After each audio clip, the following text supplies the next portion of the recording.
Hey everyone, welcome to the show. Let's get started.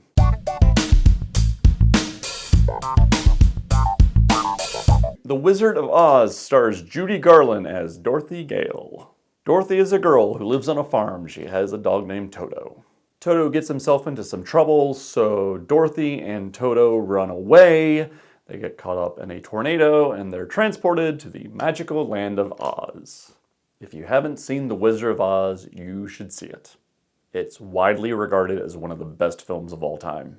The music is great, the acting is great, the tornado scene looks fantastic. I caught myself wondering how they did it, and you can't say that for a lot of movies filmed in 1939. But having said that, this is going to get me in trouble, but I have a few thoughts. I had not seen this movie for a very long time. I remember seeing it as a child, and parts of it through time.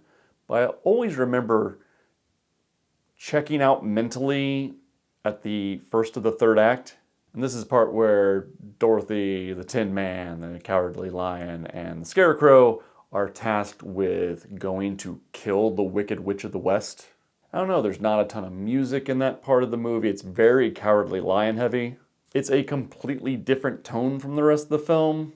For some reason, I just don't react as well to that section of the film as I do the rest of the film. It's just a personal preference. I mean, it's still one of those movies that's up there on the Mount Rushmore of great filmmaking, but I don't know, there's just parts of it I don't like as much as others. It's still great, but there's just parts of it that I don't prefer. That's gonna get me in trouble.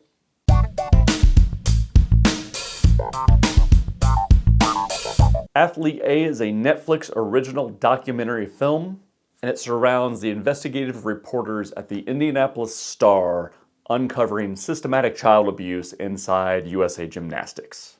I love Spotlight. It's probably my favorite Best Picture winner in the last 10 years. This movie reminds me a lot of Spotlight, but this movie starts somewhat where Spotlight ends.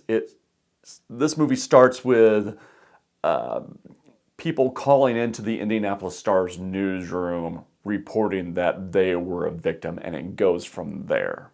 The people calling were not only victims of coaches within USA Gymnastics, but they were also tipsters calling in saying, I was abused by this doctor, Dr. Larry Nassar. This is not an easy subject to do a documentary about, but it handles the subject very well, lays out the investigations behind the scenes that exposed this man who hurt so many. It revealed a few parts of the case that I didn't know going into it, and it showed the behind the scenes discussion at the Star in trying to get the story right. And it made me incredibly proud not only of the athletes that came forward to tell their story, but also the journalists that were there covering the story from day one. It's a horrifying tale, but this documentary covers it very well.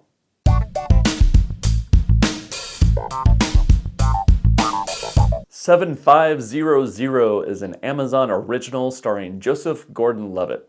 He plays the first officer on a commercial flight, and once the plane gets to cruising altitude, the plane is taken over by Islamic terrorists. One of them gets in the cockpit, kills the main pilot.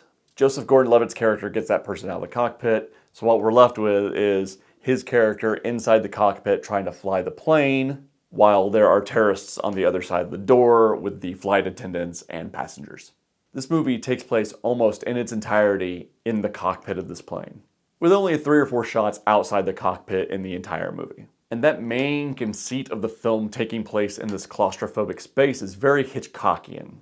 We really get to know Joseph Gordon-Levitt's character and how he's dealing with this situation, because we're in a very close space with him for the running time of this film.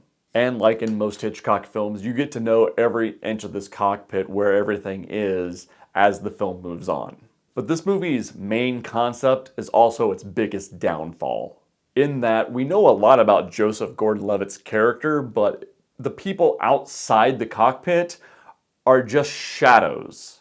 They're characters we don't identify with, we know nothing about, we don't see them for the most part. So when the film needs the audience to be emotional about those characters, we don't know anything about them, so it's almost impossible to identify with them.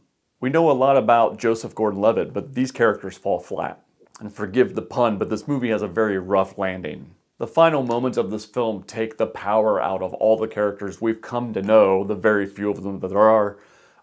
It takes the power out of their hands. So we're left with a, oh, I think this is over moment.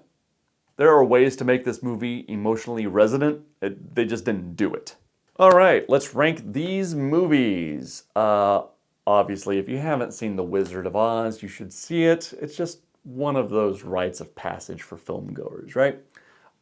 Number 2, Athlete A. Fantastic documentary about a rough subject, but enlightening and well put together.